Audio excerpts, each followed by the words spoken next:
Hello students, welcome to my YouTube channel 5G physics.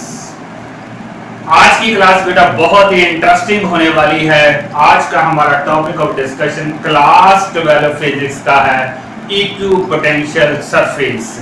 क्या होती है इक्विपोटेंशियल सरफेस, क्या इसकी मेन कैरेक्टरिस्टिक्स हैं, क्या इसकी डेली लाइफ में एग्जांपल है, यही हम बेटा डिस्कस करने वाले हैं आज की क्लास में।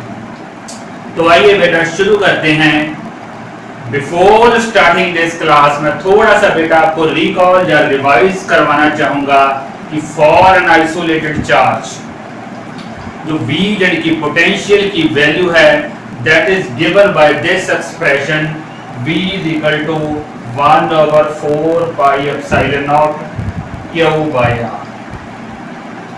इस एक्सप्रेशन से बेटा क्लियर है कि एक फिक्स R की वैल्यू के लिए जो V की वैल्यू है बेटा सेम होगी।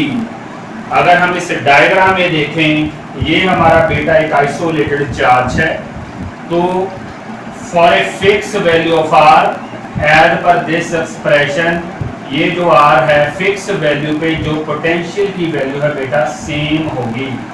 इट मींस बेटा ये जो स्फेरिकल सरफेस है this spherical surface is representing a surface on which potential is same at its every point. तो क्या हुआ बेटा, ये कॉन्सेंट्रिक सरफेस इक्विपोटेंशियल सरफेस हुई। इक्विपोटेंशियल सरफेस बेटा होती ही क्या है, जिस सरफेस के हर एक पॉइंट के ऊपर पोटेंशियल की वैल्यू सेम हो, that is called as equipotential surface. So इस आइसोलेटेड चार्ज के लिए बेटा ये जो स्फीयर है this sphere is an equipotential surface. अगर बेटा आप R की वैल्यू चेंज कर दो तो एज पर दिस एक्सप्रेशन पोटेंशियल की वैल्यू भी चेंज होगी, कम होगा पोटेंशियल एज R इंक्रीजेस।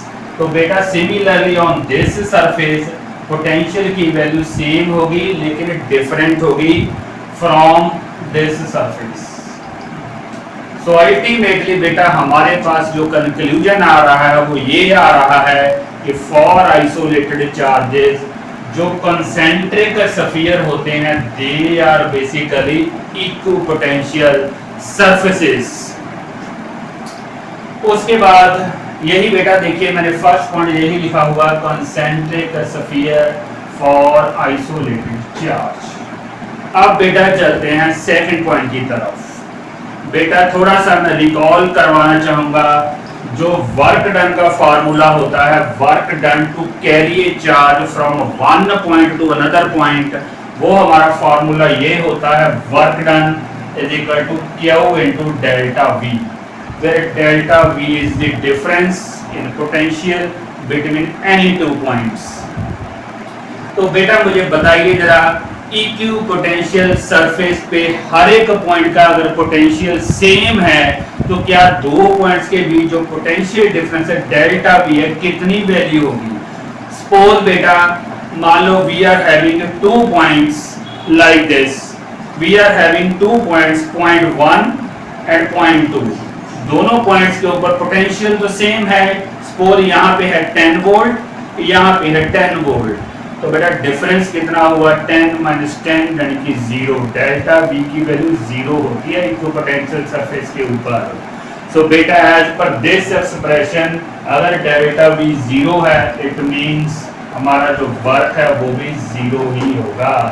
कहने का मतलब ये है बेटा ऑन एन इक्विपोटेंशियल सरफेस अगर आप एक चार्ज मूव करते हो, कैरी करते हो, क्योंकि डेल्टा V की वैल्यू 0 है तो वर्क डन भी 0 होगा।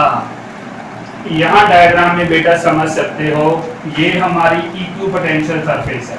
अगर मैं यहाँ पे एक चार्ज रखूँ यानी अनदर चार्ज, इसको इसके ऊपर मूव करूँ, डज नॉट मैटर कि मैंने सर्कल कंप्लीट किया है, आधा है, सेमी सर्कल है, 1/4 है, 3/4 है, वर्क डन बेटा 0 ही होगा because it is an equipotential surface. Similarly बेटा थर्ड पॉइंट बहुत ही इंपॉर्टेंट नोट करने वाला है, हमारी जो इक्विपोटेंशियल सरफेस होती है हमेशा ही इलेक्ट्रिक फील्ड लाइंस के परपेंडिकुलर होती हैं, परपेंडिकुलर्स। ये बेटा यहाँ कुछ मैंने दो डायग्राम्स बनाए हुए हैं। इन दो डायग्राम्स में एक बेसिक डिफरेंस है। क्या है डिफरेंस देखिए बेटा, ऊपर वाले डायग्राम में आपका जो इलेक्ट्रिक फील्ड है वो यूनिफॉर्म इलेक्ट्रिक फील्ड है, यूनिफॉर्म इलेक्ट्रिक फील्ड। तो आपकी बेटा यूनिफॉर्म इलेक्ट्रिक फील्ड में जो आपकी इक्वी पोटेंशियल सरफेस होंगी वो लाइक दिस होंगी, इक्वली स्पेस्ड होंगी, equally spaced like this. Similarly बेटा एक अनदर सेट होगा लाइक दिस। तो we are having equally spaced equipotential surface for a uniform electric field, and please do not forget, as is clear from the diagram, the equipotential surface, these are at 90 degree to these electric field lines। नीचे वाले point में बेटा मैंने ये समझाया हुआ है, अगर आपका इलेक्ट्रिक फील्ड नॉन यूनिफॉर्म हो तो जहां पे आपका इलेक्ट्रिक फील्ड स्ट्रॉन्ग है ना, तो वहां पे आपकी जो इक्वी पोटेंशियल सरफेस है काफी क्लोज होंगी। जहां आप अल्टरनेटिवली भी कह सकते हो, जहां इक्वी पोटेंशियल सरफेस क्लोज है वहां आपका इलेक्ट्रिक फील्ड स्ट्रॉन्ग होता है। और जहां यहाँ पे बेटा जैसे यहाँ पे इक्वी पोटेंशियल सरफेस काफी क्लोज है तो काफी स्ट्रॉन्ग इलेक्ट्रिक फील्ड है। यहाँ पे इक्वी पोटेंशियल सरफेस थोड़ी सी दूर दूर है तो यहाँ पे बेटा हमारा वीक इलेक्ट्रिक फील्ड है। अब हम बेटा लास्ट केस पे चलते हैं जो कि एग्जामिनेशन पॉइंट ऑफ व्यू से काफी इंपॉर्टेंट है। बहुत बार बोर्ड एग्जाम में पूछा गया है कि अगर एक इलेक्ट्रिक डाइपोल हो तो कैसी इक्वी पोटेंशियल सरफेसेस होंगी। बेटा यहाँ पे मैंने एक डाइपोल रिप्रेजेंट किया है। डाइपोल में two equal and opposite charges होते हैं। तो बेटा आप डायग्राम से देख सकते हो। थोड़ा सा मैं आपको रिकॉल करवा दूं बेटा, एज पर मैथमेटिकल एक्सप्रेशन जो हमारा इलेक्ट्रिक फील्ड होता है वो in between these two charges वो स्ट्रॉन्ग होता है इलेक्ट्रिक फील्ड। लेकिन जैसे जैसे बेटा हम इस चार्ज से थोड़ा दूर जाते हैं इलेक्ट्रिक फील्ड वीक हो जाता है। तो बेटा जब हमारे पास कभी भी पेयर ऑफ चार्जेस आते हैं तो जो हमारी इलेक्ट्रिक फील्ड लाइन है वो एग्जैक्टली कॉन्सेंट्रिक स्फीयर नहीं रहती, थोड़ी सी शेप चेंज हो जाती है। जैसे आप इस डायग्राम में देख सकते हो, इस साइड में बेटा जो आपकी इलेक्ट्रिक फील्ड लाइंस है वो काफ़ी क्लोज हैं क्योंकि हमारा डाइपोल के बीच जो इलेक्ट्रिक फील्ड है स्ट्रॉन्ग इलेक्ट्रिक फील्ड होता है तो there equipotential surfaces are closer. लेकिन यहाँ पे बेटा इलेक्ट्रिक फील्ड जैसे जैसे चार से दूर जाते हैं यहाँ वीक इलेक्ट्रिक फील्ड है तो यहाँ पे इक्वी पोटेंशियल सरफेसेस थोड़ी सी फार अवे हैं। थोड़ा सा आप बेटा पे कह सकते हो कि यहाँ पे जो हमारी इक्वी पोटेंशियल सरफेसेस की जो शेप होती है थोड़ी सी एलिप्टिकल टाइप हो जाती है।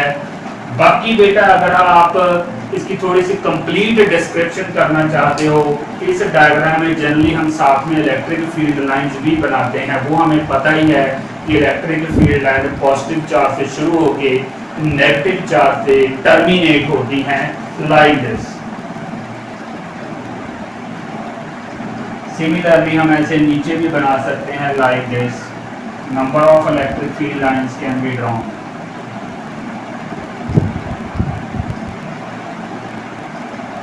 Positive say they are radially outwards and for negative charge they are radially inward। तो ये बेटा हमारी कंप्लीट डिस्क्रिप्शन हो जाती है regarding electric dipole. I hope कि बेटा you might have understood the topic of equipotential surface। Please do like and subscribe my YouTube channel 5G Physics। Thank you very much।